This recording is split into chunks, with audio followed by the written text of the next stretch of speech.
Bien, bonjour à tous. Après cette talentueuse performance numérique et humaine, eh bien, j'ai le plaisir et l'honneur de vous présenter Bruno de Vauchel, donc docteur en sciences de l'éducation.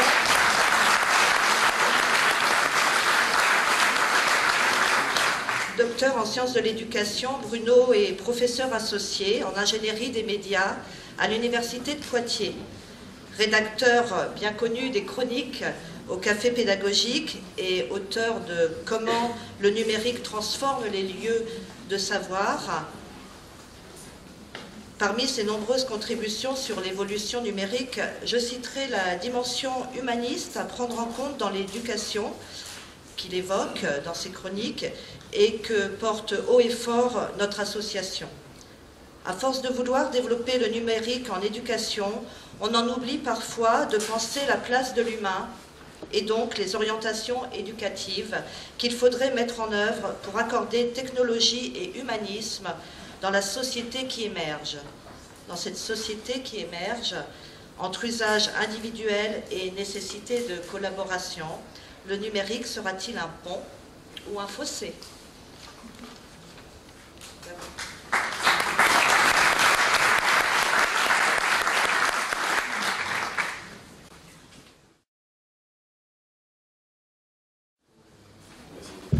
C'est bon. Mesdames et messieurs, bonjour. Je vais me permettre de m'asseoir pour que les caméras ne soient pas trop dérangées par mes mouvements intempestifs. Je vais d'abord vous remercier de m'accueillir. Et puis je voudrais saluer notre ami qui a fait cette présentation. Je lui souhaite un avenir à la Bobby McFerrin. Parce que quand j'avais 25 ans, j'avais découvert Bobby McFerrin et récemment il continue de faire. Je trouvais que vous vous inscriviez tout à fait dans la ligne, avec les originalités évidemment, de ce qu'il fait. Si vous ne connaissez pas Bobby McFerrin, allez écouter, vous verrez, ça vous donnera envie de suivre sa carrière en espérant qu'elle sera la même. Merci beaucoup en tout cas pour cette première partie. C'était très, très, très rafraîchissant en tout cas. Le propos que je vais tenir aujourd'hui est évidemment dans la lignée de ce que l'on vous a annoncé ici. Je pourrais vous faire une mauvaise blague, et je vais commencer par ça, en disant qu'avec les organisateurs, nous nous sommes débrouillés pour mettre en place un enregistreur de toutes vos communications pendant mon intervention. Alors, c'est-à-dire que tous vos SMS, tous vos mails, tout ce qui passera par les ondes d'une façon ou d'une autre sera enregistré et nous en tirerons les statistiques. J'ai déjà essayé de faire ça, alors évidemment ce n'est pas vrai, bien évidemment. J'ai essayé de le faire et à tel point que quelqu'un à la fin, quand j'ai sorti les statistiques, les fausses statistiques, quelqu'un est venu me dire, mais c'était vrai, vous l'avez vraiment enregistré?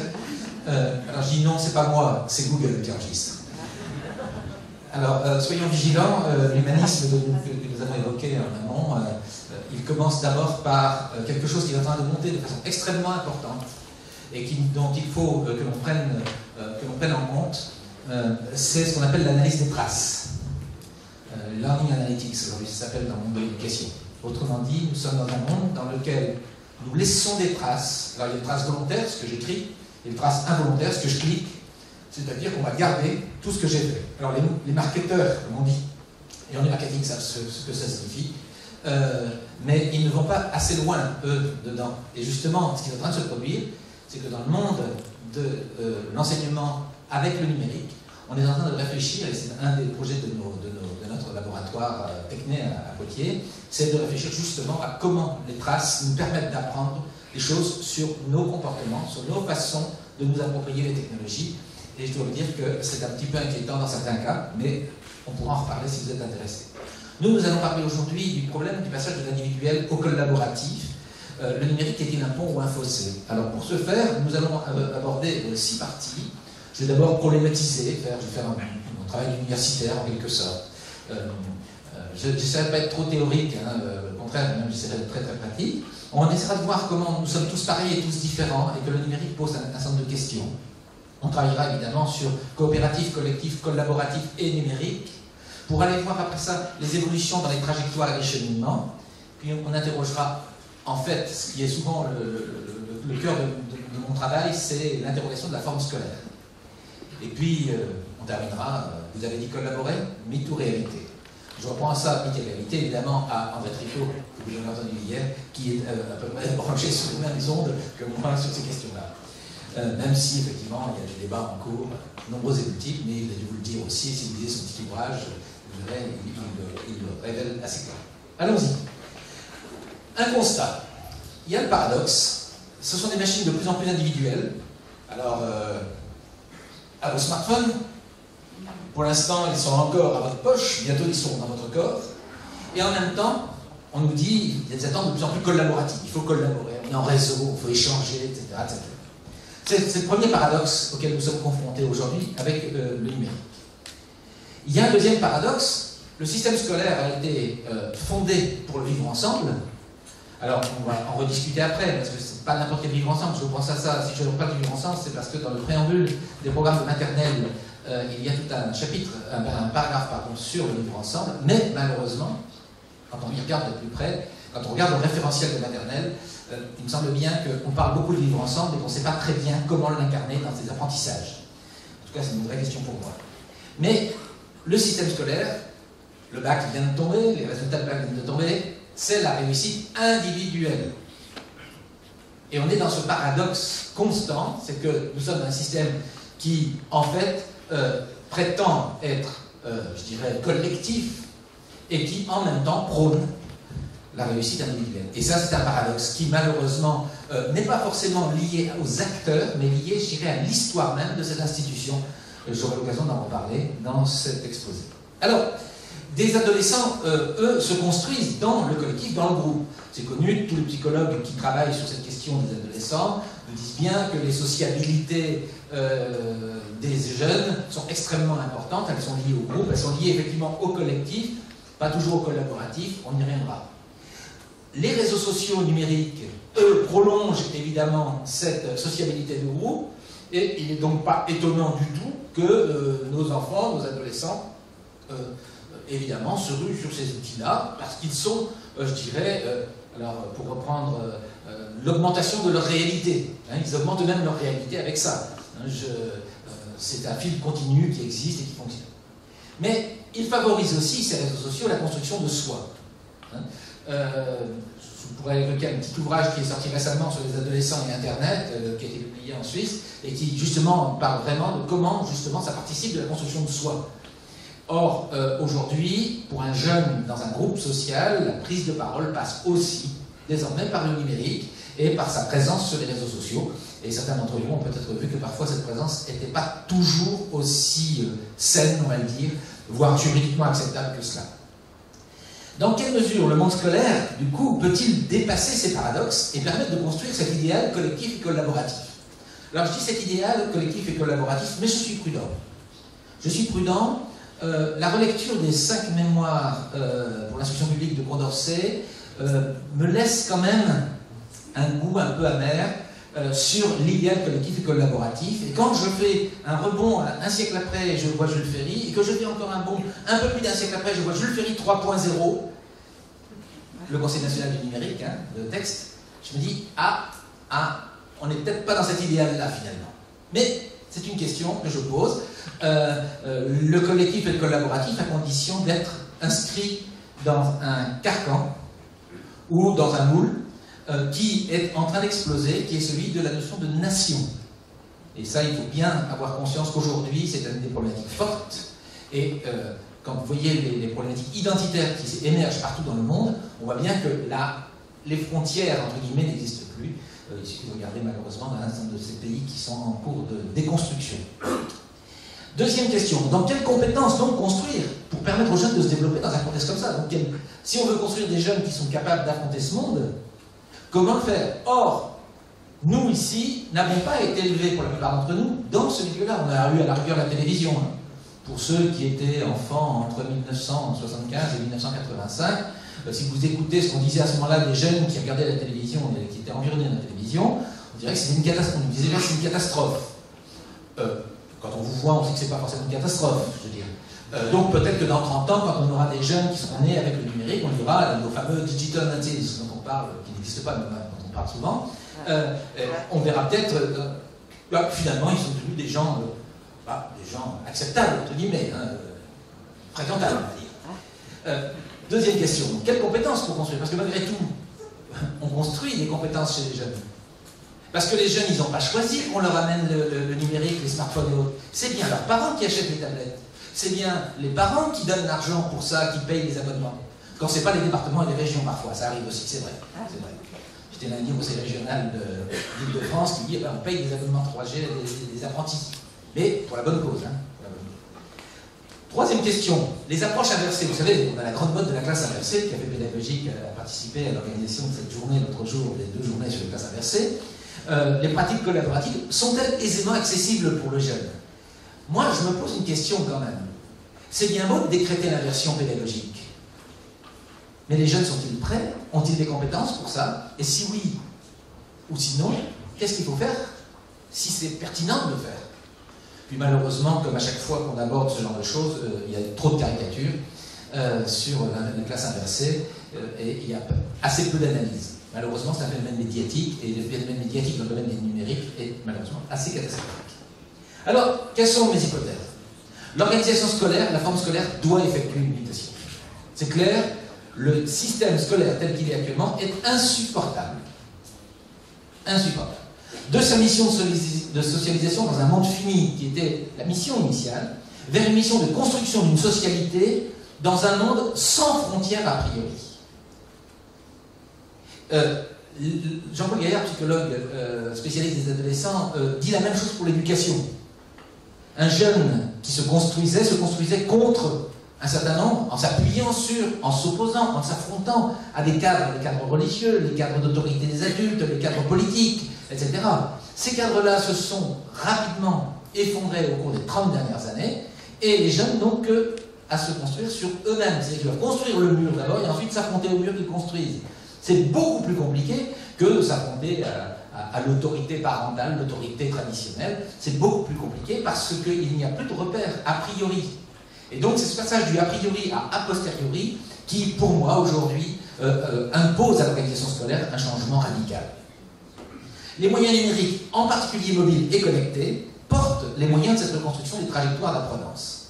Autrement dit, je fais l'hypothèse que, à travers ces moyens numériques, et donc l'écriture d'une nouvelle grammaire d'usage, d'une nouvelle culture d'usage, on peut à ce moment-là répondre à cela et construire un monde qui correspond aux valeurs que nous souhaitons défendre, mais aussi un monde qui fasse sens pour les jeunes.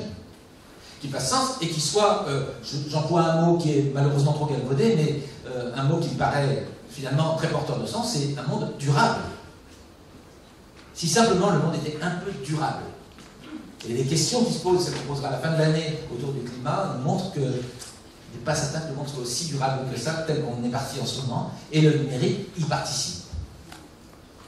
Ces évolutions ne se font qu'en définissant ce qu'on appelle le projet d'appropriation par les jeunes. Alors, dans le monde de l'éducation, le terme appropriation est mis de côté. Depuis très longtemps, un certain nombre de chercheurs l'utilisent, mais ne le définissent pas. Par contre, ils définissent apprendre, à l'apprentissage. Mais l'appropriation appartient à d'autres secteurs. Et ça, c'est assez intéressant. C'est pour ça que j'invite les éducateurs à réfléchir. Et ce n'est pas nouveau dans ce que je dis, mais j'y ai travaillé il y a plus de 10 ans déjà.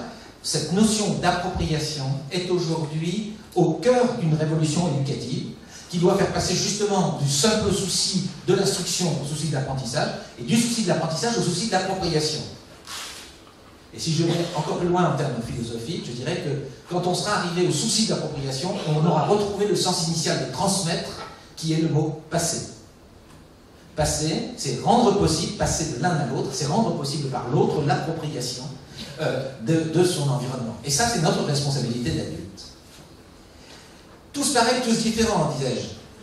Certaines valeurs sont promues par le développement du numérique, et en particulier l'individualisme. C'est clair, hein, nous sommes dans un monde qui est porté par les valeurs libérales et libertaires. Et il faut les mettre côte à côte, volontairement. Libéral et libertaire. Et reprenez les textes qui ont été publiés sur l'origine d'Internet et sur l'origine des mouvements, hein, sur le mouvement Underground aux États-Unis, et toutes les valeurs qu'il a portées dans les années 60, c'est de là que vient toute l'idée, justement, l'idéologie sous-jacente à ces réseaux. Et elle n'est pas neutre, bien évidemment. Le rapport entre l'individu et le collectif est malmené dès lors que le numérique transforme la relation entre les deux. Inévitablement, on se retrouve confronté à un monde qui, dans la relation au monde extérieur, change. On a des choses qui font que, aujourd'hui, on emploie le mot personnalisé, la personne, et en fait on en fait un joyeux habillage de l'individualisme. Si je dis ça, c'est parce que relisez, qu'on ne l'apprécie pas, le propos d'Emmanuel Mounier sur le personnalisme. Et regardez aujourd'hui comment on camoufle l'individualisation derrière la personnalisation. Je rappelle quand même que l'individualisation est une sorte d'objectivation de l'humain, alors que la personnalisation, c'est au contraire l'idée de revenir au sujet. Le sujet est fort. Or, malheureusement, trop souvent, le terme personne cache très souvent une réalité qui est une réalité un peu triste, qui est celle de l'individu avec un numéro. D'accord ? Je ne fais pas référence à des choses historiquement, malheureusement, qui ont marqué la société, mais malheureusement, c'était ça l'individu dans certains. Regardez ce que ça donne aujourd'hui, un être humain. Alors j'ai repris, alors c'est pas exhaustif bien évidemment, vous avez un humain avec des processus mentaux. Alors il évalue, il réfléchit, il compare, il structure, il mémorise, il représente, etc. Vous prenez la taxonomie de Bloom, par exemple. Bon. Et puis vous vous apercevez qu'il a un certain nombre d'objets numériques autour de lui. Alors, il a des smartphones, il a des logiciels, il a des algorithmes, il a des tablettes, il a des claviers, il a des objets connectés. Et puis, évidemment, il perçoit et il agit par rapport au monde, sauf que désormais, il perçoit et il agit grâce à ces moyens-là. Et il agit par rapport à un espace humain et relationnel, un espace géographique et naturel, eux-mêmes marqués par le numérique. De même qu'il agit sur un espace technologique et un espace médiatique et informationnel, lui-même transformé par le numérique. Vous avez deux transformations numériques en parallèle qui transforment évidemment complètement la façon dont le cerveau doit travailler dans cet univers-là. Si vous supprimez ces éléments, ces deux éléments de numérique, eh bien, vous supprimez d'abord toute la partie en vert, qui est la partie donc smartphone, etc., qui disparaît, ce que la plupart d'entre nous avons vécu, hein, on peut le dire, nous avons la plupart d'entre nous vécu sans cela, et nous percevions et nous agissions sur le monde sans cela. Aujourd'hui, un jeune perçoit et agit avec cela, inévitablement, et André Tricot pourrait tout à fait le montrer à travers tous ses travaux antérieurs à ceux qui ont publié là, c'est que effectivement les fonctionnements psychiques, cognitifs, mentaux sont inévitablement altérés, modifiés par l'environnement. Regardez toute l'histoire de la psychologie cognitive et tous les travaux qui montrent que notre cerveau se développe dans l'interaction avec le milieu. Dès lors que dans le milieu vous mettez de nouveaux objets, eh bien inévitablement le cerveau se transforme. Comment un enfant de 2 ans qui joue avec une tablette à la maison perçoit la réalité par rapport à un qui n'utilise pas. Et quand c'est des heures et des heures passées devant, Michel Desmurger, dont je n'apprécie pas forcément la façon de faire, nous montre quand même qu'il faut être prudent. Il faut être très prudent. Lui, il l'a fait sur la télévision, avec peut-être quelques excès, mais en tout cas au moins en système d'alerte, et ce en quoi il a raison. Soyons vigilants. Et le rapport de l'Académie des sciences sur les dangers des écrans, hein, l'écran et les enfants et les écrans, nous dit, oui, mais avec les tablettes, c'est un peu différent. La réponse est, ça pourrait ne pas être si différent que ça, mais en fait, la vraie question, elle n'est pas dans les objets, elle est dans la façon dont ces objets sont insérés dans le milieu dans lequel vous êtes. Et donc, quel est le rôle des éducateurs par rapport à ça? Alors, la particularité de ces objets, c'est la personnalisation. La personnalisation de l'environnement est une caractéristique humaine importante et traditionnelle. Alors, on a des preuves, hein, et d'ailleurs c'est le signe, quand vous voulez vérifier l'appropriation, vous vérifiez s'il y a une personnalisation du lieu. Alors, on le connaît en architecture, hein, les premiers travaux sur l'appropriation, c'est en architecture qu'on les trouve.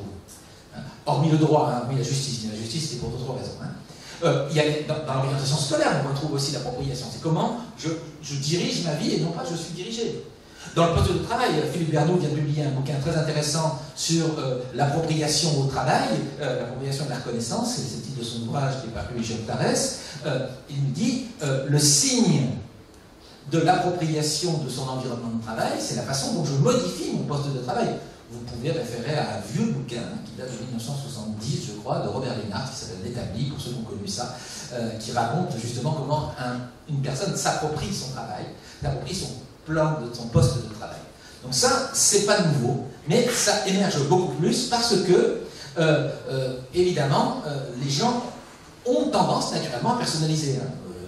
Quand on arrive, quand on loue un appartement, on a tendance à personnaliser la couleur, à personnaliser les rideaux, c'est ça l'appropriation, hein. C'est ça. Et après ça, il y a les formes d'usage. C'est que la première étape de l'appropriation, c'est modifier l'environnement pour qu'il s'adapte. Après ça, c'est l'usage qu'on en fait. Sachant qu'il y a une interaction permanente entre l'usage et la façon dont on modifie son environnement. Parce que l'usage, on apprend d'expérience quand même un petit peu. Alors, l'industrialisation avait normé les produits. Le numérique permet la personnalisation. Alors, quand vous achetiez dans les années 60 une voiture, vous étiez contraint de prendre le modèle qu'on vous donnait. D'accord ? Désormais, on vous demande de choisir plein de choses. Alors, ce qui est très intelligent, d'ailleurs, c'est que vous avez l'impression d'avoir une voiture personnelle, et en fait, c'est exactement la même que celle du voisin, sauf que on fait en sorte que vous ne perceviez pas que c'est le même châssis, c'est le même moteur, c'est le même volant, c'est le même truc. D'ailleurs, si vous regardez d'un peu plus près, vous regardez les Komodo, vous savez, ces petits machins qu'on laisse au côté du volant, ça ressemble étrangement d'une marque à l'autre. D'ailleurs, c'est souvent le même sous-traitant qui le fabrique. Ça veut dire quoi? Ça veut dire qu'on a l'habileté aujourd'hui de se dire que nous souhaitons nous approprier les objets que nous avons autour de nous, et les industriels ont réussi enfin à basculer de, bon, vous le prendrez, c'est bleu, et tout le monde sera bleu, hein, on fait les 2 chevaux dans le temps, hein. Et puis désormais vous choisissez votre couleur, votre nuance, etc. etc. C'est assez fabuleux comme évolution dans le monde de l'industrie. Alors, c'est évidemment aussi dans le cadre du smartphone que l'on peut le voir, c'est-à-dire qu'on vous vend un smartphone. Il y a un OS dessus, que ce soit iOS, que ce soit Android, que ce soit Windows, peu importe.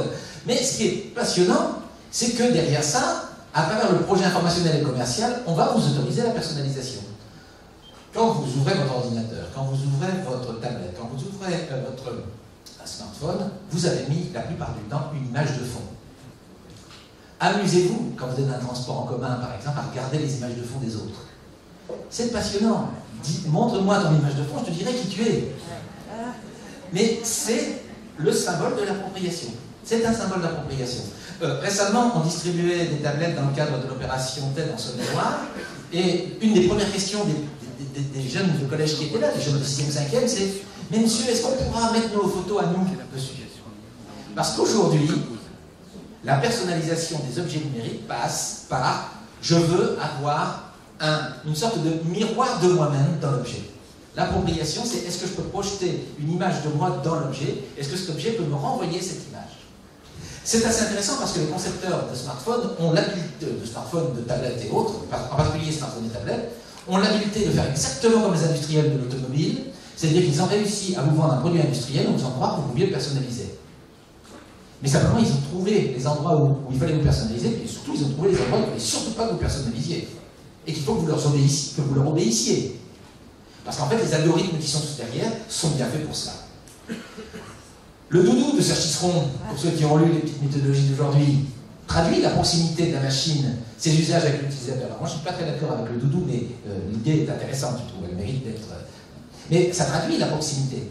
Et si on pousse plus loin l'image du doudou, on sent bien qu'il y a là, plus que le doudou, il y a l'imaginaire de l'autre que je contiens dans mon smartphone. Il y a l'imaginaire de l'autre. Il y a l'image de moi que je renvoie et l'imaginaire de l'autre, parce que, comme le dit Maurizio Ferrari dans le titre de son livre, t'es où? Le fameux t'es où? Alors maintenant on le dit moins, mais le t'es où? C'est comment je me représente l'autre. C'est-à-dire que l'autre est avec moi, il n'est pas là, et évidemment ça provoque une question essentielle dans l'éducation, qui est, dans l'éducation au sens large du terme, pas seulement dans l'enseignement, dans l'éducation, qui est ce qu'on appelle l'éducation à la séparation, qui est en psychanalyse est un des éléments les plus fondamentaux de la structuration du moi, c'est qu'est-ce que je fais lorsque le moi est absent, que l'autre moi est absent. Paradoxalement, les réseaux sociaux ont introduit une dimension collective forte. Ce qui est intéressant, si vous voulez, et c'est ça qui est très spectaculaire, c'est que, en fait, l'arrivée des réseaux sociaux, du web 2.0 globalement, comme on le dit un peu partout, les réseaux sociaux numériques ne sont pas nouveaux en termes de réseaux sociaux, ils sont nouveaux parce qu'ils sont numériques. Et surtout, ils sont nouveaux parce qu'ils rendent accessible à chacun l'investissement en réseau sans forcément en avoir la charge. Alors, vous êtes une association, vous savez ce que c'est que pour trouver des gens qui sont au bureau, des gens qui sont au conseil d'administration, on se bagarre dans toutes les associations, Café Pédagogique, c'est la même chose, pour savoir qui accepterait d'être... Bon, vous voyez ce que je veux dire? Pour ceux qui sont des associations, vous connaissez ça. Bien. Or, les réseaux sociaux numériques permettent un travail de relation, mais n'imposent pas ce que le travail associatif, qui était le travail de réseau traditionnel, n'impose pas l'investissement personnel. Et c'est ça qui est assez étonnant. C'est ça qui est assez étonnant. Parce que les jeunes sont très investis, si vous lisez un certain nombre d'ouvrages sur les usages des réseaux sociaux par les jeunes et les adultes, on est étonné quand même de voir le nombre de contributions. Facebook est central pour un certain nombre de jeunes aujourd'hui. Hein. Nous, c'est plutôt la messagerie électronique. Hein. Mais c'est révélateur de ce que nous sommes. Donc il y a bien là une nouveauté dans l'espace social, qui est la nouveauté du réseau social, qui réinterroge bien évidemment tout ce qui est le collectif et le collaboratif. Alors, le monde scolaire là-dedans. Alors, évidemment, le monde scolaire refuse le smartphone. Je disais encore à tous ce matin de venir. Mais il y a de nombreuses transgressions quand même. Hein. Attention, le nombre d'utilisation des smartphones, en particulier dans les lycées, est impressionnant. Cette année, moi, c'était la révélation dans toutes les interventions que j'ai pu faire dans les établissements scolaires auprès de mes collègues enseignants. C'était, je l'utilise, il ne faut pas le dire, hein, surtout. C'est interdit dans le règlement. Alors, c'est interdit, c'est pas interdit. Bon, comme on dit, c'est interdit, alors, il y a une subtilité, vous savez qu'il y a un texte qui dit l'usage du téléphone mobile en classe est interdit. Oui, mais le smartphone, c'est pas un téléphone mobile, c'est un ordinateur. Bon, alors. Ah oui, le collège, ils n'ont pas le droit d'en avoir. Oui, enfin, bon, ils en ont tous. Bon. Vous voyez ce que je veux dire? On est à des frontières où on refuse, officiellement, mais où il y a des transgressions quotidiennes, et où on ne pourra pas, ça fait 4 ans que je le dis, mais aujourd'hui on y est, on ne peut pas faire l'économie de la réflexion là-dessus. Et malheureusement, la problématique se pose différemment en primaire, mais elle mérite d'être posée aussi en primaire, mais pour d'autres raisons. La tablette est un objet intermédiaire acceptable. C'est pour ça qu'on veut mettre des tablettes dans les écoles. Alors il recule un petit peu maintenant. Il n'y a peut-être pas les tablettes quand même, parce qu'il ne faut pas exagérer. On n'est pas sûr que ce soit si bien que ça. En tout cas, l'avantage c'est que c'est contrôlable par l'école. L'avantage c'est que l'usage, on peut il est limité. Et puis qu'il y a une analogie avec la page et le livre. Autrement dit, la tablette est acceptable. Alors je ne dirais pas une méchanceté supplémentaire sur la facilité d'usage qui fait croire que c'est tellement facile à utiliser par les enfants que bah, finalement ça va servir à apprendre. Hein. Mais, dans le monde scolaire, c'est indépendant des usages et des fonctionnalités de communication. Parce que le problème de fond aujourd'hui du monde scolaire, c'est qu'il refuse d'accepter la forme que prennent les usages de communication des jeunes et d'un certain nombre d'adultes. Mais les adultes, les profs, font ça aussi, de manière plus ou moins clandestine, plus ou moins vraie. C'est pas bien pour les élèves, donc on les éduque, donc il ne faut pas. Mais il n'empêche qu'aujourd'hui, chacun de nous, en toute simplicité, doit être au clair avec son rapport à la communication avec le numérique. Quand on a des petits-enfants qui sont un peu éloignés, on est content de les voir par Skype. On est content de les avoir au téléphone. Il ne faut pas se voiler la face. Et inévitablement, c'est un comportement social qui est rendu possible, qui ne l'était pas auparavant, qui aujourd'hui impacte fortement notre vie quotidienne. Il n'y a pas de raison que ça n'impacte pas aussi les jeunes. Le problème, c'est que le monde scolaire n'a pas été fondé là-dessus. Le monde scolaire est fortement marqué par ce refus d'une communication qui ne soit plus contrôlable. En fait. C'est surtout ça, le problème du contrôle. Alors, pour vous montrer un peu l'exemple, ça c'est pendant la guerre 14-18 dans la région de Verdun. Il n'y a plus rien. On a réussi à trouver quelques bureaux, mais on a construit l'école. Vous voyez? Il faut reconstruire l'école. Alors on retrouve le tableau, on retrouve les tables, on retrouve les randonnions, etc. etc. Si on retrouve la forme scolaire. C'est-à-dire qu'on est, je dirais, toujours marqué par un certain nombre de constantes qu'il faut conserver, et que même lorsqu'on n'a plus les murs, eh bien on reconstruit les murs. Le terminal personnel mobile connecté, mon fameux TPMC, est désormais appelé, dans les textes officiels, équipement individuel mobile. Pour faire la publication d'une CARMO récemment par la direction numérique et de l'éducation, je vous invite à le télécharger et à le lire, puisque c'est comment on intègre le mobile, les équipements individuels mobiles, dans l'établissement.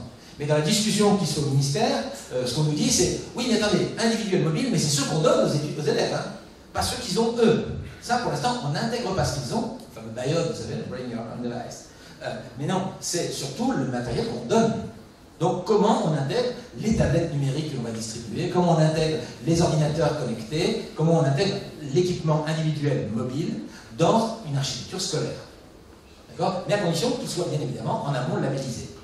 L'appareil personnel reste suspect dans le monde scolaire, d'où les projets d'équipement massif qu'ont fait le Jura et son récent revirement, d'où le développement des ENT qui est à nouveau réavancé avec la publication du 5.0 du SDED, du schéma directeur des environnements du numérique de travail, et bientôt du 6.0 qui va sortir au mois de décembre prochain, d'où les refus du BIOD, sauf dans le supérieur, où mon collègue Cerisier à l'Université de Poitiers a pu constater, dans une enquête très importante qu'il a faite et qu'il a refait 2 années de suite auprès des étudiants de première année, et on va faire la comparaison immédiatement, 95% des étudiants de première année de l'université arrivent avec un ordinateur personnel connecté et l'utilisent à l'université.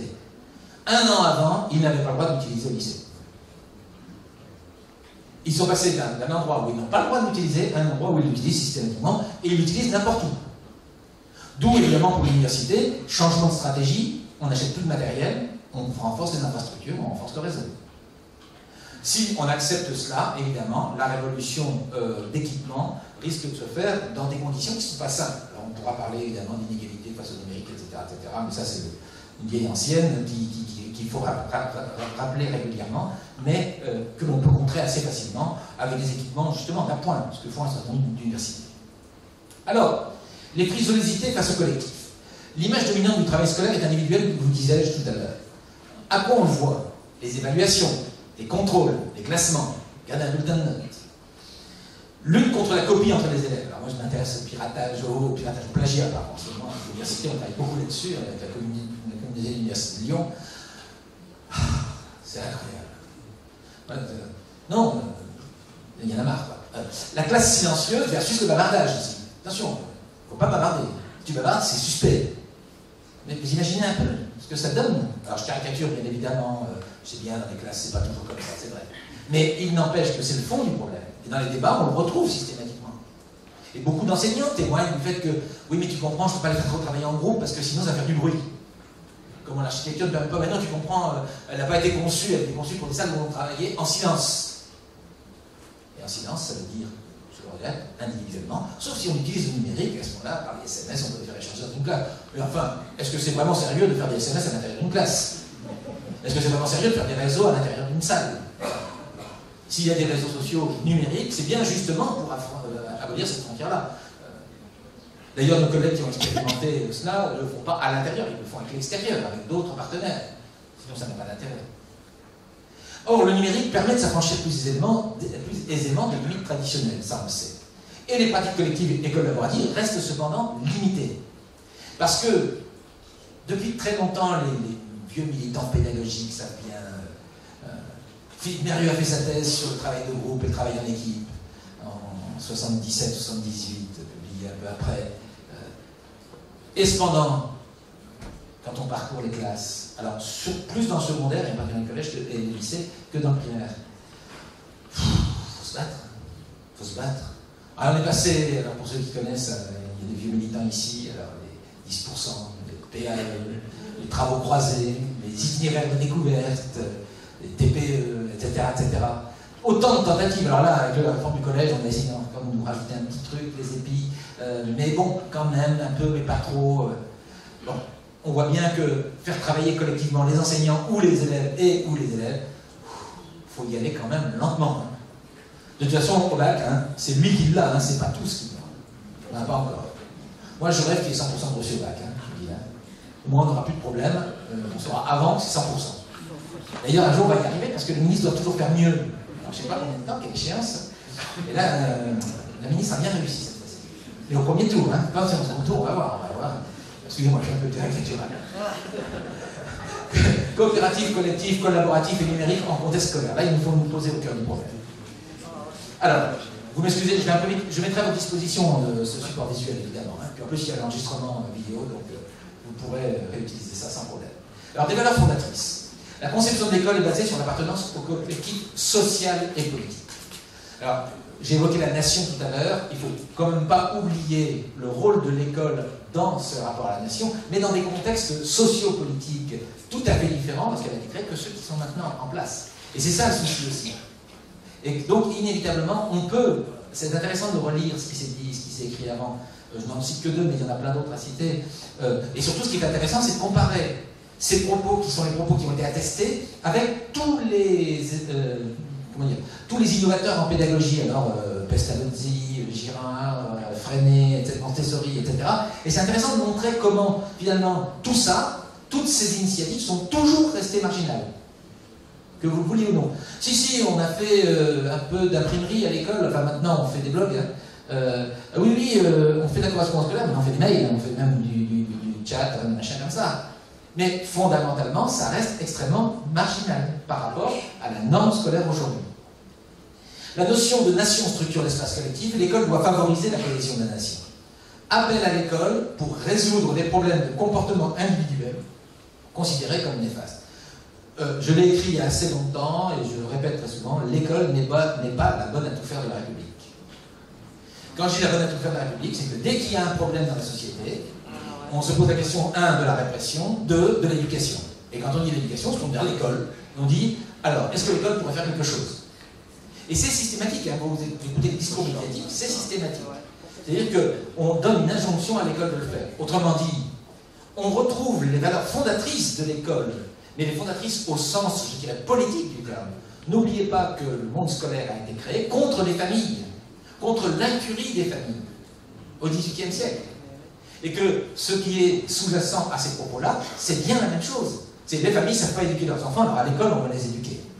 Quand je travaillais la semaine dernière à la Gênes pour le congrès des enseignants de maternelle, c'est bien la question qui se pose aux enseignants de maternelle qui sont confrontés à des parents qui leur disent « J'ai acheté une tablette à Noël pour mon enfant, est-ce qu'il y a des choses qui seraient bien pour lui ?» Bon, on demande à un enseignant de maternelle d'être quasiment prescripteur, voire éducateur des parents par rapport à ces questions-là. Donc il y a bien une vraie question qui est renvoyée. Or, et je le dis aussi très souvent, un enseignant, c'est aussi très souvent un parent, qui est écartelé entre ces deux postures et qui parfois a du mal à les réconcilier. On a souvent plus de facilité à éduquer les enfants des autres que les siens. Je parle pour moi, évidemment. Le travail de groupe n'est devenu une composante normale que récemment. Le triangle pédagogique de Jean Housset n'en fait pas état. C'est assez intéressant. Je le réutilise très souvent maintenant, le triangle de Jean Housset, parce que je trouve qu'il est très parlant, et il ne fait pas état de cela. C'est une des raisons pour lesquelles, d'ailleurs, il est actuellement en train d'exploser. Mais pas dans le sens dans lequel certains le font, mais bon, on pourra en reparler. Le corollaire est le travail en équipe des enseignants. L'émergence récente aussi est souvent questionnée. Je veux dire par là que le travail en équipe reste un vieux truc de tous les... Alors moi, quand je discute avec les principaux de collège ou les proviseurs de lycée, ça m'amuse toujours. On va animer l'équipe pédagogique. Puis là, j'ai vu paraître hier matin un syndicat des chefs d'établissement du public qui dit ouais, mais on n'a plus assez la possibilité d'animer pédagogiquement nos équipes. D'ailleurs, dans leur référentiel, c'est marqué. Hein. C'est marqué dans leur référentiel. Donc, on voit bien que ça résiste. Hein. Le travail en équipe, le pilotage des équipes, ça résiste. Ça résiste. Alors, il y a des endroits où ça se fait, il y a des endroits où ça peut se faire. Mais je suis intervenu il n'y a pas très longtemps dans un établissement, tu sais, un groupe d'établissements scolaires dans la Charente. C'est vrai qu'on sent bien que ça résiste. Mais bon, ça bouge. La forme scolaire est centrée sur l'individu, élève comme enseignant. Je rappelle quand même aussi que pour les enseignants, le problème de l'individualisation reste le même. Et que j'ai du mal à imaginer qu'une culture qui soit d'abord centrée sur le parcours individuel et l'individu seul dans sa classe puisse produire des effets sur le collectif. Bon. Je ne rentre pas dans le détail, il y a plein de choses. Alors, le numérique actualise. L'informatique entre ordinateurs centraux et terminaux connectés est illustrative du dynamisme. Parce que l'informatique rejoue la même question que ce que nous posons là. Comment passer de l'usage individuel à l'usage collectif de l'ordinateur? Comment passer du prescrit collectif à l'usage individuel? Lorsque vous accédez aujourd'hui, je vais prendre un exemple que vous connaissez probablement pour ceux qui sont un peu habitués à utiliser l'ordinateur. Vous avez de plus en plus d'applications en ligne. Prezi, par exemple. Prezi, vous savez, c'est ce truc qui remplace PowerPoint, qui est plutôt bien foutu d'ailleurs, c'est plutôt sympa. Alors moi, ce que j'aime bien, c'est... vous savez, je suis un vieux de la technologie, j'ai eu mon premier ordinateur en 83, on a beaucoup travaillé, personnel évidemment, en 83, et on a beaucoup travaillé sur cette question. Nous, l'ordinateur, il faut qu'on le domine. C'était ça notre truc. Et dedans, on aime bien avoir l'ensemble des choses pour le dominer. Mais avec les applications dans le cloud, comme on dit, dans le nuage, quelque part, vous dominez plus rien. Vous êtes dépendant d'algorithmes, vous êtes dépendant de stockage, vous êtes dépendant de modèles, vous n'avez plus la possibilité localement, sans être connecté, d'exister. Autrement dit, votre individualité, votre personnalité, elle est presque prisonnière de l'extérieur. Et Prezi, par exemple, pour accéder à la version desktop, la version personnelle, il faut payer cher. Alors que la version, évidemment, en ligne est gratuite. Donc on voit bien que derrière, il y a un vieux truc. Quand on a commencé dans l'informatique dans les années 80, en milieu scolaire, vous savez, vous aviez un serveur quelque part, et on avait des terminaux passifs. En gros, c'était juste un écran, un clavier qui communiquait avec un ordinateur quelque part. Et puis, petit à petit, sont arrivés les ordinateurs individuels. Donc, on est passé du côté de l'individu. Et puis, sont arrivés les réseaux. Puis est arrivé Internet. Et hop, on est reparti. Et puis là, on est dans l'entre-deux. Autrement dit, l'informatique nous joue, le monde de l'informatique nous joue ce jeu du rapport entre l'individu et le collectif. Et nous le joue d'une mauvaise façon, à mon avis, parce qu'entre les deux se met une couche nouvelle, qui est la couche des concepteurs, la couche des gens qui tiennent la technologie et qui conçoivent les algorithmes, qui nous les mettent à disposition et qui font que quand vous avez un iPad, par exemple, vous ne savez pas où sont stockés vos fichiers. Et vous ne pourrez jamais le savoir si vous n'avez pas quelques compétences informatiques un peu avancées. La mise en réseau et ses formes successives interrogent l'image de l'isolement face à l'écran, bien évidemment. Mais, on s'aperçoit que derrière, il y a ce mythe-là. C'est que finalement, ce serait bien quand même, si on sait, le mythe jacobin, hein, le mythe centralisateur, hein, ça part du centre, de l'université par exemple, et puis chacun reçoit et apprend dans son coin. Vous savez, derrière les MOOC, il y a un petit peu ça, hein. Derrière la formation à distance, il y a un petit peu ça. Hein. On s'enseigne à distance, je vois bien le truc. Hein. Finalement, ils reçoivent et ils n'ont pas forcément le choix de faire ce qu'ils veulent à partir de là. Alors, ça nous dit quoi, ça? Alors, on va avancer. Ça nous dit que le numérique incite. De la fin de la FOAD et jusqu'au MOOC et classe inversée, le numérique bouscule. C'est clair, ces émergences-là, questionnent. Mais l'émergence des activités collaboratives dans ce dispositif est significative. On s'aperçoit que la FOAD, petit à petit, a fait émerger les forums de discussion, les espaces collaboratifs. Les MOOC ont fait développer les espaces, par exemple, la co-évaluation. Quand c'est des MOOC sociaux, puisqu'il y a deux types de MOOC principaux, hein, il y a les MOOC traditionnels et puis ce qu'on appelle les MOOC collectivistes. Pour avoir participé personnellement à 2 MOOC collectivistes, on voit bien que le MOOC collectiviste, c'est quasiment du travail collaboratif en ligne. On construit ensemble nos connaissances. Le MOOC collectiviste, c'est ça. Les autres MOOC, c'est plus ou moins incité. Alors ça dépend des MOOC. Hein. Et puis, on voit bien, avec les classes inversées, quand vous regardez un peu les présentations faites des classes inversées, et ce que vous en disent des collègues, là, finalement, on retrouve du collectif et du collaboratif dans la partie construction des connaissances. Donc, on a bien, aujourd'hui, une prise de conscience qui apparaît à travers ces dispositifs. Malheureusement, ce n'est pas toujours bien travaillé, mais c'est une évolution qui est menée depuis un certain temps. Je vous invite à lire France-Henri, par exemple, qui est une des historiques de la formation à distance au Québec, ou Marcel Lebrun, mon collègue Marcel, qui est à l'Université de Louvain, qui a écrit des choses tout à fait remarquables sur ces questions-là, qui nous montrent bien, eux deux, mais parmi d'autres, nous montrent bien que cette dimension collective et collaborative est une dimension qui augmente extrêmement rapidement, en ce moment, en particulier dans l'enseignement supérieur. Enseignement supérieur qui a la particularité de laisser, en particulier dans le monde universitaire, mais principalement dans l'universitaire, de laisser largement les étudiants à l'abandon. C'est-à-dire de leur envoyer leurs propres responsabilités à cause de l'incapacité, je dirais, technique hein, de l'université à faire face à des effectifs de 600 étudiants en première année, par exemple. Mais le monde scolaire, lui, garde ses distances. Et ça, c'est intéressant, c'est pour ça que je le distingue, hein, le monde universitaire du monde scolaire. Le monde scolaire garde ses distances. Parce que le carcan de la forme scolaire ne change pas. Alors, on va prendre l'exemple de la classe inversée. Hein. La version première proposée est celle du flux par rapport à l'interaction. C'est-à-dire que ce qui est du flux, là, ce que je fais là, c'est du flux. Hein. C'est-à-dire que vous avez appuyé sur le bouton et ça marche tout seul. Et vous recevez le flux. Et puis, l'intérêt de la version, ce n'est pas d'avoir la vidéo à la maison et les travaux en classe. Non, c'est qu'on inverse, on met en place l'interaction. On met enfin la priorité sur l'interaction dans l'apprentissage. C'est ça qui est très intéressant d'inverser. Mais toutes les inversions, toutes les formes d'inversion peuvent le permettre, justement. Le travail en groupe est au cœur des activités qui favorisent l'apprentissage. Vygotsky, Leontiev, Engelström ont montré combien le travail collectif, collaboratif, Monique Linard, avec les théories de l'activité, a bien montré aussi combien la mise en activité, etc., on le sait, on l'observe, sauf que, évidemment, dès lors qu'on contrôle, ah oui, alors récemment on discutait de ça, oui. Mais comment on fait quand on a un groupe pour donner une note à chacun? Et pourquoi vous ne renonceriez pas à donner une note à chacun? Pourquoi vouloir donner une note à chacun? Parce que vous comprenez quand même la après ça, il y a l'examen. Hein. Bon, mais voilà, on y est. Hop, on est retourné à la case départ. Les interactions entre pairs et avec l'enseignant sont priorisées dans ces cas-là, hein, dans les situations de classe inversée. C'est ça qui est particulièrement intéressant. Le numérique en est un facilitateur. Alors ce n'est pas le numérique qui est la cause de la classe inversée.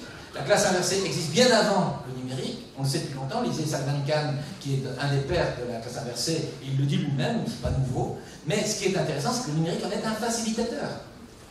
Et c'est à ce titre-là que nous avons à nous interroger sur l'émergence de l'interaction dans la pratique pédagogique et à quel endroit on le fait émerger et pourquoi ça peut être intéressant, mais en même temps, qu'est-ce que ça implique chez les élèves comme compétences. Mais le numérique est aussi un frein. Alors évidemment, vous avez un truc extraordinaire, c'est le TDI ou le VNI, enfin, tout ce qui est appelé tableau blanc interactif.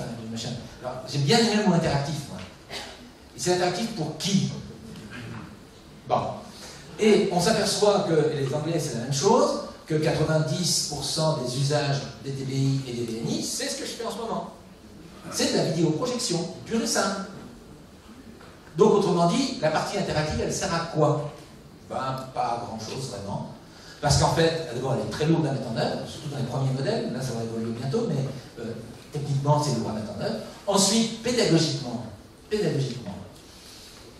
y a quelques situations intéressantes.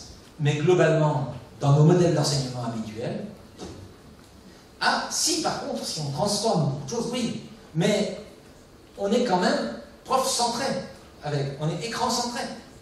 Et donc dès qu'on est écran centré, ben, comment on fait? Alors, on verra qu'il y a des travaux qui avancent là-dessus. On a une thèse en cours à Poitiers sur les technologies numériques qui permettent l'interaction. Et comment on travaille le collaboratif avec les technologies numériques. Mais ça suppose de repenser derrière toute une stratégie pédagogique. Les salles informatiques sont elles-mêmes organisées comme des salles de classe. Alors il y a eu des modèles un peu différents, mais la plupart du temps, vous demandez à un architecte de vous faire un plan d'établissement, vous demandez de mettre une salle informatique, vous mettez une salle informatique et des ordinateurs en rang de nuit. C'est incroyable. Alors heureusement, le bonheur aujourd'hui, c'est ce qu'on appelle les classes mobiles. Eh bien, dans le plan ENR, École numérique rurale, il y a des établissements qui ont reçu des classes mobiles. Eh bien, ils ont créé une salle informatique, et puis ils ont posé des postes, et puis ils ont fermé la salle à clé, ils ont dit maintenant on réservera la salle. Ils ont réinventé la salle informatique avec la classe mobile. Authentique, hein, mais c'est absurde. Et en plus, on leur a mis un beau tableau blanc interactif qui sert pour ce que je vous ai dit. Autrement dit, le potentiel d'interactivité, de mobilité, d'ajustement à la pratique n'a pas été favorisé. Les équipements individuels confortent l'activité individuelle en s'appuyant sur la différenciation. Alors ça, on est embêté, parce que quand vous mettez des tablettes dans les mains des élèves, dans une classe, le premier réflexe des enseignants, ce n'est pas de faire travailler collectivement, c'est de faire travailler individuellement et de tenter la différenciation. Et ça marche. Et ça marche. Parce que, justement, quand le scénario est bien monté, effectivement, on a un potentiel de différenciation particulièrement intéressant. Mais évidemment, ce potentiel de différenciation, il s'appuie non pas sur la collaboration, mais au contraire, sur la capacité de chacun à cheminer, ce qui est pédagogiquement intéressant. Ne jetons pas le bébé avec l'eau du bain. Mais on s'aperçoit que, et dans les observations que nous avons faites dans le cadre de l'expérimentation TED, donc en Saône-et-Loire, nous n'avons vu que 2 ou 3 séances où il y avait un peu de collectif et de collaboratif. Et la fois la plus spectaculaire où je l'ai vue, c'était dans une Ulysse, où il y avait 8 ou 10 élèves, et la moitié avait oublié leur tablette le matin à la maison. Et bien, qu'est-ce qu'il a fait l'enseignant? Parce que l'enseignant était très aguerri, très habile. Eh bien, il a travaillé par binôme.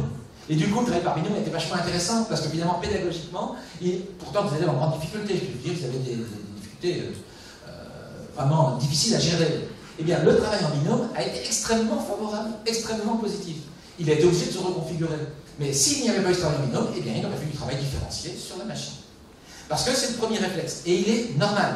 Mais maintenant, comment faire en sorte pour que l'on passe de ce réflexe de machine individuelle, usage individuel, à machine individuelle, usage collectif ou usage collaboratif.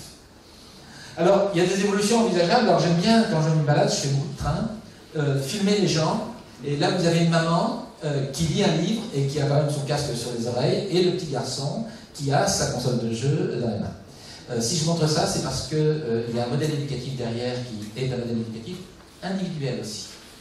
Et qui même en va, dans l'occurrence ici, dans cette image, à couper la relation entre la mère et l'enfant. D'accord? Et c'est bien qu'elle lit des livres, alors c'est pas mal quand même. On n'en veut pas trop. Alors, il y a la règle des 3 unités, vous la connaissez comme moi. Les équipements individuels mobiles sont connectés et bousculent les 3 unités. Le lieu n'est plus limité à l'espace de scolarisation. Le temps n'est plus limité au temps scolaire. L'action et l'interaction n'est plus limitée au travail individuel. On sait que le numérique donne ce potentiel-là. D'accord? Mais l'école, c'est bien quand même, alors moi je le dis souvent, hein, un enseignant, c'est unité de lieu, unité de temps, unité d'action, et j'ajoute porte fermée. Bon. Eh bien, le numérique rend possible, pas l'unité de lieu, pas l'unité de temps, pas l'unité d'action, et on peut ouvrir la porte. Donc là, on a ce potentiel. Mais ce potentiel, ce n'est pas parce qu'on l'a qu'on le fait. Et c'est bien la difficulté. Alors pour l'élève, c'est un changement. C'est le renforcement du potentiel d'autonomie. Tu vas être autonome, enfin. Parce que maintenant, tu as la tablette, tu peux l'utiliser toi-même. Eh oui, mais il y a quand même quelques compétences nécessaires. Il faudrait peut-être quand même maîtriser quelques compétences, parce qu'il ne suffit pas de dire bah, « ça peut faire tout seul, donc ça va aller ». Accès direct aux sources d'information. Notre collègue Clémy qui est arrivé pourrait renforcer évidemment cela. On travaille sur l'éducation aux médias et à l'information. Il va de soi qu'aujourd'hui, s'il n'y a pas un travail là-dessus, pour l'élève, c'est une catastrophe. C'est une catastrophe. Désintermédiation et réintermédiation. Alors, souvent on parle de la désintermédiation. Vous savez, les intermédiaires traditionnels, les médiateurs traditionnels de la société se sont trouvés transgressés, les enseignants aussi. Et maintenant, il y a une réintermédiation. C'est-à-dire que chacun tente de se réapproprier. Mon collègue David Engoff, que vous allez voir demain, fait partie de ces gens qui sont des journalistes qui se tentent de se réapproprier le public à travers leur propre système. Donc ils remettent de la réintermédiation. Un certain nombre d'enseignants remettent de la réintermédiation, c'est-à-dire se réinstituent en tant qu'intermédiaire. Sauf qu'on peut faire tout ce qu'on veut, si un jeune a décidé de s'en passer, il s'en passe. Le prof de droit de la fac en première année qui dit « Les étudiants ont trouvé le même cours que celui que je donne sur le site de l'Université de Bordeaux, et c'est beaucoup mieux. Qu'est-ce que je fais ?»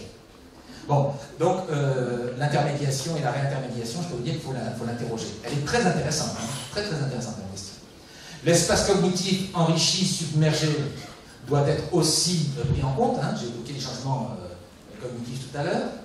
Les compétences techno-cognitives à développer, j'en développe 4, mais je vous mettrai en annexe, j'ai mis en annexe un référentiel. Maîtrise des environnements techniques, repérage dans l'espace informationnel, gestion des formes de communication, nécessité du travail de structuration. C'est-à-dire qu'un élève aujourd'hui se trouve, plus il va monter dans la scolarité, plus il va devoir structurer par lui-même. Et comme je disais l'autre jour à des universitaires, je disais, imaginez ce que c'est qu'un jeune qui arrive en première année de fac et qui a passé 12 à 15 ans de sa vie à le matin, tu arrives à telle heure, puis tu vas dans telle classe, à tel moment tu sortiras tel livre, à tel moment tu feras telle chose, et puis tu rentreras à la maison, puis tu feras ce qu'on te dira. Et un jour on lui dit, et maintenant, vas-y mon gars, sois autonome. Quand vous avez 15 ans comme ça, vous avez un étudiant qui vient voir le prof qui lui dit, mais monsieur, on n'a rien appris aujourd'hui dans votre histoire, vous pourriez peut-être nous faire cours. Et un collègue qui avait expérience dans les boucles et classes inversées dit, j'avais 3 heures, je faisais 2 heures d'inversé, je faisais 3 heures d'inversé, maintenant je fais 2 heures d'inversé et 1 heure de cours. Parce qu'ils nous l'ont demandé, vous comprenez?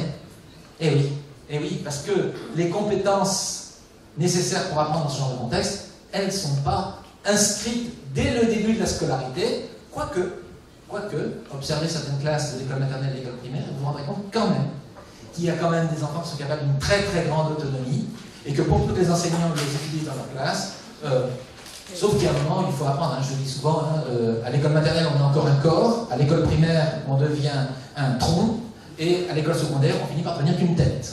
Et comme dit Michel Serres, on a perdu la tête, et donc il ne reste plus rien d'autre que l'ordinateur. Vous voyez bien la catastrophe annoncée si on ne fait pas attention à retrouver l'intégralité de la personne, au sens où on parle du personnalisme numériste.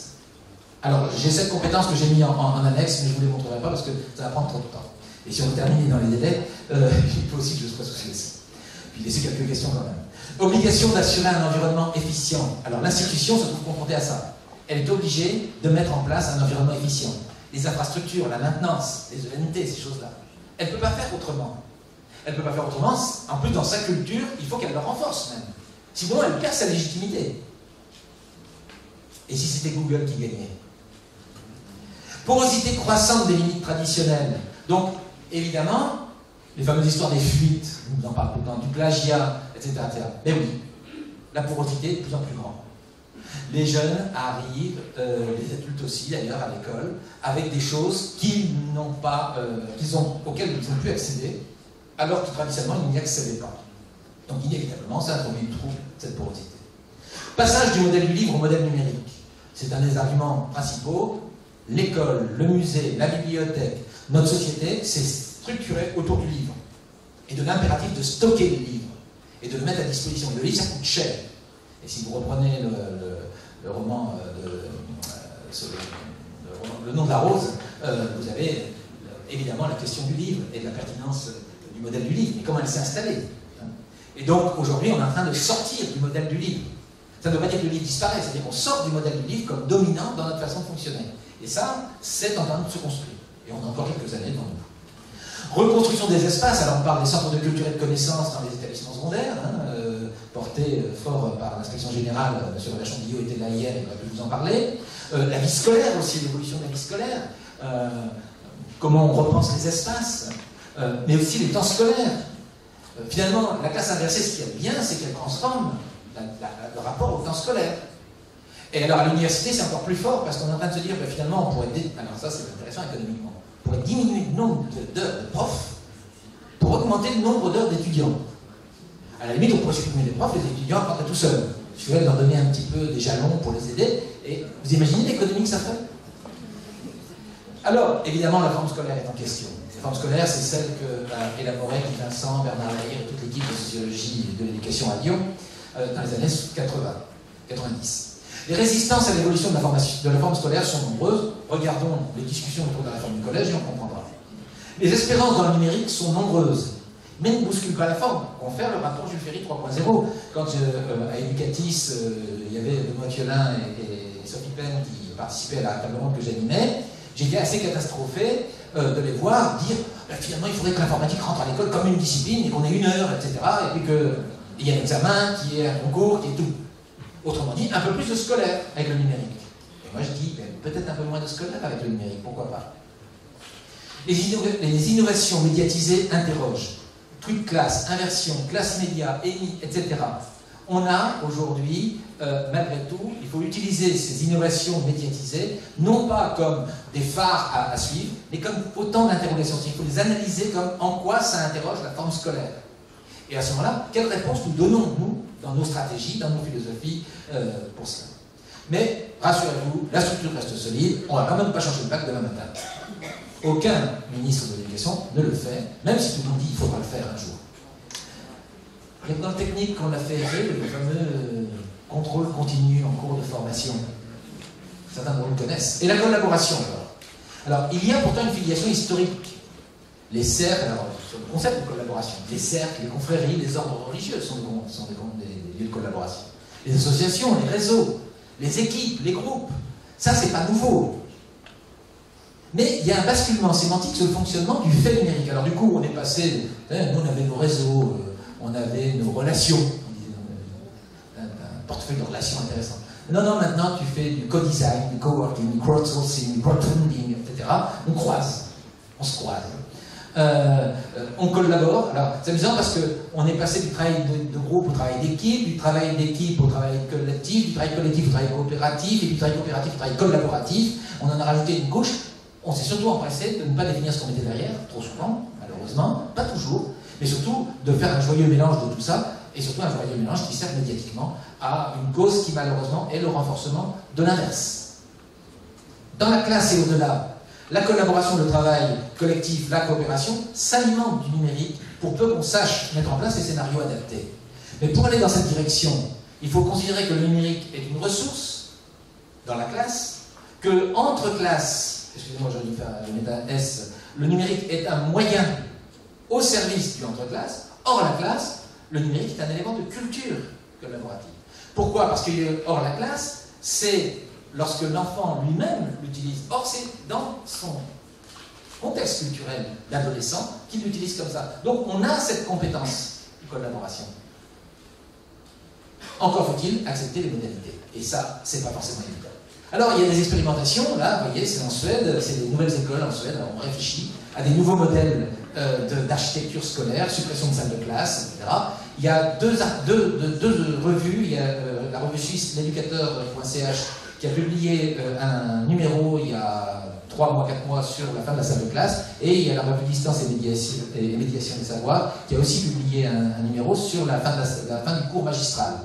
Et on a ces deux évolutions-là, et on voit bien qu'aujourd'hui, il y a un changement en cours, mais vous avez dit collaborer.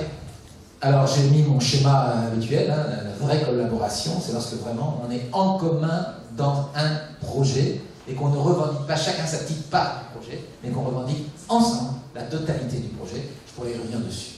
Un cadre de collaboration, avec et sans le numérique d'abord. On n'est pas obligé d'avoir du numérique pour collaborer. D'accord? C'est une modalité pédagogique, la collaboration. Pour faire le lien entre l'individuel et le collectif, l'avantage du collaboratif, c'est qu'il permet vraiment de travailler ce lien. Alors, il y a des gens très pervers dans une grande école d'ingénieurs qui a trouvé le moyen de faire travailler ça jusqu'au bout, qui consiste à dire, voilà, vous avez fait un travail à 5. Chacun devra avoir une note sur 20. Nous allons vous donner une note sur 100 et vous débrouillez entre vous pour distribuer la note. C'est de la perversion, hein? C'est de la perversion. Mais c'est intéressant comme dispositif. C'est très intéressant.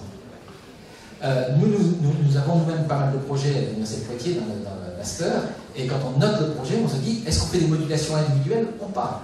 Et sur quels critères on les fait? Et comment on peut objectiver ces critères? Et sur quelle base? C'est compliqué. Développer des nouvelles socialités fondées sur la solidarité et le partage choisi. Il suffit pas de dire, tu vas être solidaire, enfin. Tu vas partager, enfin. C'est la notion de choix qui, pour moi, est première en éducation et qui doit être première dans tous les rapports au numérique. Construire la société du numérique sans évidemment être inféodé au marketing. Notre collègue Antoine Coutan vient de publier un ouvrage collectif et non pas collaboratif sur les digital natives, sur justement la relation du commerce et des digital natives qui est tout à fait éclairant. Si ça vous intéresse, je pourrais vous donner la référence. Ça vaut la peine. Alors, il y a des formes d'activité qui permettent ça.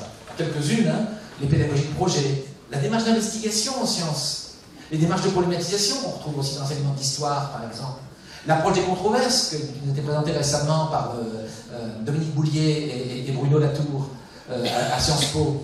Il y a la classe inversée, la classe renversée aussi. On nous parle de la classe inversée, mais on parle peu de la classe renversée. La classe renversée, c'est quand ce sont les élèves qui font le cours, pas le prof. Quand c'est les élèves qui construisent les contenus. Et ça, c'est pas nouveau. Anne Brown l'avait fait dans les années 80 à Chicago, hein, et ça se retrouve encore aujourd'hui. Évidemment, tout ce qui est les dispositifs d'auto et de co-formation. Car finalement, qu'est-ce qu'on vise? C'est l'autonomie de celui qui apprend dans sa capacité à apprendre tout au long de la vie. Quel numérique? Un numérique, évidemment, fondé sur les réseaux, qui permet une ouverture aux autres. Si vous dans un établissement scolaire, si vous filtrez tout, si vous bloquez tout, vous allez limiter la collaboration. Favorisant les échanges et les mutualisations pour permettre des formes variées de partage. Combien d'enseignants contournent le système de leur établissement en utilisant un Dropbox, en utilisant un Google Drive, en utilisant ces choses-là? Ou un Pharmapad. D'accord? C'est un signe qu'il faut prendre en compte. Ouvert aux informations de toute nature, permettant à chacun d'accéder à toutes les ressources. Au moment où il en a besoin, et évidemment pas dans n'importe quelle condition. À portée de la main, pas à portée de ma main. Une enseignante de primaire qui était passée de 10 tablettes à 20 tablettes dans sa classe nous a dit quand j'avais 10 tablettes, j'étais obligé d'organiser le travail, des activités, je disais voilà, vous prenez la tablette, vous la mettez aux collègues, etc. Ça prenait énormément de temps et ça alourdissait. Désormais, le matin, les élèves arrivent, ils prennent chacun leur tablette, ils la glissent sous la table où il est, et quand on en a besoin, on l'utilise. Autrement dit, c'est un outil au service du collectif apprenant et non pas seulement d'une activité, à un moment donné, qui est une activité individuelle. Elle peut varier sa pédagogie. C'est pour ça que je milite évidemment pour qu'il y ait un appareil par personne. Mais qu'il y ait une pédagogie qui évite qu'un appareil par personne, ce soit mon appareil que je n'utilise que tout seul. Et ça suppose des trésors de pédagogie et un axe pédagogique évidemment dans un espace-temps redéfini par le numérique. Pensez l'acte pédagogique comme un cheminement avec, qui est le sens initial d'accompagner, cheminer avec l'élève. C'est ça l'impératif du numérique aujourd'hui. Pensez l'acte pédagogique dans la relation et l'interaction, et quand je construis ma séance pédagogique, ma séquence pédagogique, est-ce que je pense l'action et l'interaction? Et comment je la pense? Interaction entre pairs, interaction avec l'enseignant, action. Assurer des temps de structuration qui articulent individuel et collectif. La nécessité, j'ai travaillé récemment avec l'enseignant sur les classes inversées, sur les différents modèles de classes inversées, et on voyait bien la nécessité, à quel moment on structure et comment on structure. C'est essentiel. Alors il y en a qui ont dit, oh, c'est simple, hein, moi je prépare le résumé avant, je la distribue à la fin. Tu comprends, ça prend tellement de temps de leur faire ce travail-là qu'ils n'auront pas de traces. Ben oui, mais ils auront quelle trace finalement? Est-ce que c'est une classe inversée, ça finalement? Ben non. C'est de l'amusement, mais puis à un moment on donne ce qu'il faut savoir. Oui, mais tu comprends, à l'examen, il faudra bien utiliser. Ben voilà, on a gagné. Et hop, retour de la forme scolaire, même dans la classe inversée. Vous voyez, on n'est pas sorti de l'auberge, et malheureusement, il faut aussi faire évoluer nos modèles d'évaluation et de contrôle. Je vous remercie pour votre attention, et je suis tout oui pour vos questions et vos remarques.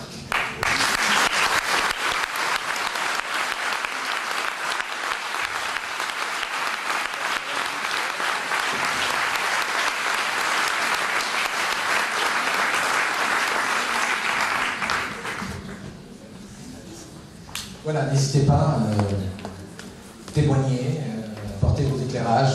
Je suis sûr que vous en avez plein, bien plus que moi. Sur les innovations médiatisées ou pas, et sur les analyses, et cette modélisation,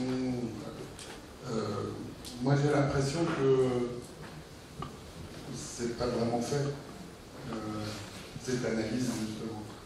Je vais prendre, on en a parlé hier en Agora, mais les prix de classe finalement, quelle analyse on a fait depuis 5 ans. Nous dans nos classes, on n'a pas les moyens, les capacités, la force de le faire. Et on a parlé longuement hier, mais on a vraiment on reste sur des impressions. Oui, ça fonctionne. Mais après, comment on fait, nous, comment on peut faire dans les classes pour aller plus loin, et je pense qu'on ne peut de toute façon pas le faire tout seul.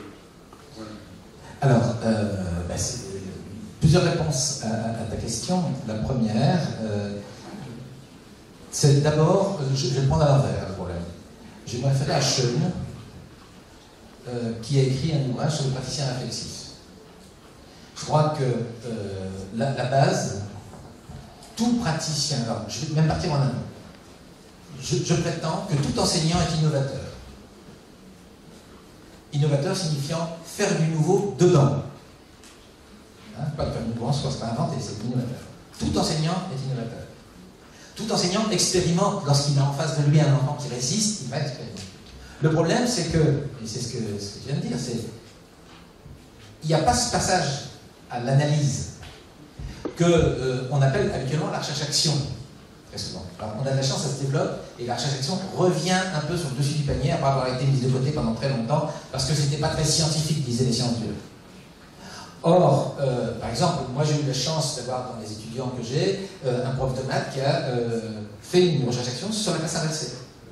Et donc, certains le font. C'est cette démarche-là qui est intéressante. Mais, évidemment, au quotidien, on avance, on avance, on avance. Alors, ce dont je me suis aperçu, pour parler de toute classe, mais pour parler d'autres, c'est que beaucoup de gens saisissent la balle au bond d'un truc pour des raisons qui n'ont rien à voir avec l'intérêt pédagogique, mais plus davantage avec l'intérêt, je dirais, personnel. Les gens jouent quelque chose de personnel dedans.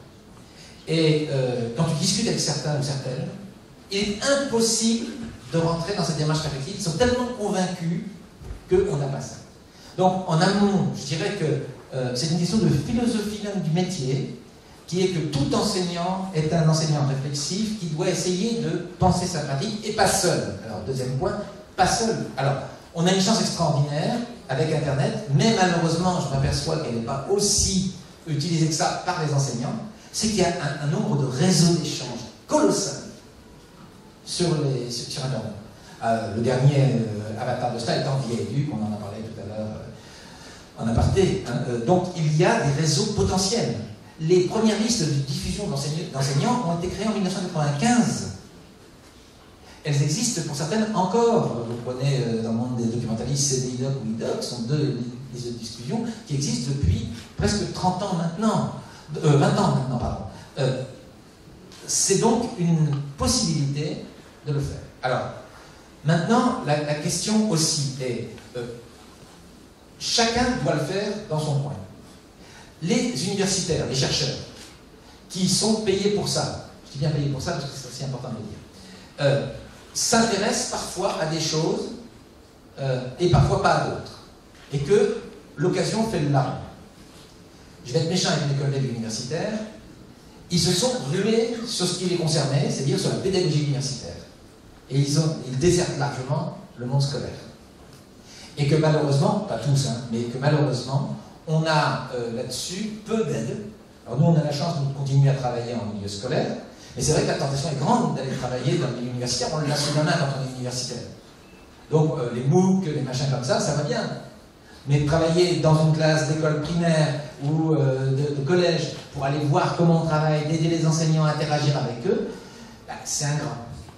C'est ingrat. Et je pense que ça freine malheureusement le souhait que tu exprimes qu'il y ait davantage d'accompagnement. Alors, à contrario, j'ai envie de dire, les enseignants, n'hésitez pas à solliciter les chercheurs, les équipes de recherche. Alors, c'est pas toujours évident, elles sont pas toujours dispo, elles sont pas toujours branchées sur le même sujet parce qu'ils ont une obligation. Mais quand il y a des projets, souhaitons que vous puissiez, parce qu'il n'y a pas besoin d'être soi-même universitaire pour intégrer une équipe de recherche. Hein, je le dis, on peut être tout à fait associé à des équipes de recherche sans être universitaire. Et dans les recherches que nous menons en ce moment, il y a très souvent des liens avec des personnes qui ne sont pas du tout universitaires, mais que l'on va associer petit à petit à ce travail-là. Et c'est un long cheminement en ce moment, mais qui malheureusement est aussi victime de faibles moyens, parce qu'il y a tellement de trucs qui démarrent partout, que finalement les analyses que l'on peut faire sont des analyses en second niveau. C'est-à-dire, on fait des analyses des propos médiatisés, des propos rapportés. Et on fait peu d'analyses. C'est pour ça que j'inciterai beaucoup dans les SP, mais aussi globalement dans la formation des enseignants, à développer la capacité à formaliser sa pratique autrement qu'en faisant un récit, je dirais, chronologique. Et ça, c'est un travail qui n'est pas simple, qui est un peu exigeant. Et un enseignant récemment répondait à une liste de lectures que je donnais sur Internet, il disait « Oh, si en plus il faut lire tous ces livres, hein, il faut mieux faire du jardinage. » Je dis « Moi je fais aussi du jardinage, mais je lis aussi un peu des livres. » « Ah mais vous êtes universitaire. » Je lui dis « Mais c'est pas ça, c'est pas la question. J'ai aussi d'autres activités, effectivement. Mais lire, quoi que ce soit, s'intéresser à d'autres choses, ça prend du temps. Et il faut parfois prendre le temps. Et je ne suis pas sûr que dans nos métiers, pour des raisons X, Y, Z, on ait encore le temps ou on choisisse encore de prendre le temps. Excusez-moi, j'étais un peu long. Une autre question, puis ce sera peut-être la seconde et dernière. Bonjour, je m'appelle Gérard Marquet, je travaille à l'UNIGET, qui est l'Institut national de la jeunesse et de l'éducation populaire. Je reprends sur la question précédente et je fais le lien avec un de vos propos. Nous avons fait une enquête sur l'usage de Twitter en classe, auprès d'enseignants, enfin, ou d'acteurs de l'éducation plus généralement, dont une synthèse est parue l'année dernière. Donc je voulais simplement souligner l'un des enseignements principaux de cette enquête, c'est finalement, parce que les enseignants utilisaient Twitter au départ avec leurs élèves, et finalement ce qui ressort majoritairement de cette enquête, c'est que, ils utilisent une palette en fait, d'outils très diversifiés, et surtout Twitter leur servait, surtout ceux qui ont commencé Twitter il y a plusieurs années, principalement justement à se mettre en réseau, à contourner les espaces institutionnels pour collaborer et travailler en équipe. Or, vous avez fait référence tout à l'heure aux difficultés de travailler en équipe, et justement cette enquête vient montrer que finalement c'est une équipe qui existe vraiment à partir du moment où ça s'appuie sur des besoins recensés, sur des modes de collaboration qui sont développés. Ce qui est intéressant, c'est que vous travaillez, votre organisme travaille sur la jeunesse et l'éducation populaire, et pas sur l'enseignement scolaire. Et ça m'amuse beaucoup que vous apportiez ce point de vue-là, parce que justement, une des questions, c'est le lien. Je travaillais récemment dans le cadre des villes connectées et autres projets d'éducation en milieu ouvert, et c'est vrai qu'on sent bien que la difficulté qu'il y a, c'est le lien entre le monde scolaire et le hors scolaire, que ce soit pour les enseignants comme pour les élèves. Et que les pratiques sociales ne sont pas transférées de façon homogène entre les deux univers. Et ça, c'est une question qui, moi, me fait penser que l'école ne résistera pas longtemps à cette étanchéité. Elle ne résistera pas longtemps, à commencer par le simple fait que les élèves vont tout simplement continuer à mener leur vie et que, inévitablement, nos structures vont devoir réfléchir à la façon de prendre en compte ce qui est évidemment la vraie vie, entre guillemets. Voilà ce que je dirais simplement. En tout cas, merci de votre témoignage. Il faut travailler en équipe, il ne faut pas travailler que entre enseignants. Oui, mais vraiment, là, c'est une dynamique. Oui, c'est tout à fait. Voilà. Tout à fait. Dans les établissements, entre établissements et au-delà avec les partenaires locaux. Dans les villes en particulier, travailler avec les partenaires locaux. Par exemple, quand on voit dans certains lieux l'étanchéité entre les EBM et les mondes scolaires, on se dit que c'est dommage. Or, il y a des pratiques qui sont très proches et il y a des échanges très importants à faire de ce côté-là. Voilà, écoutez, j'étais un peu plus long, je vous remercie beaucoup et puis je vous souhaite une bonne continuation.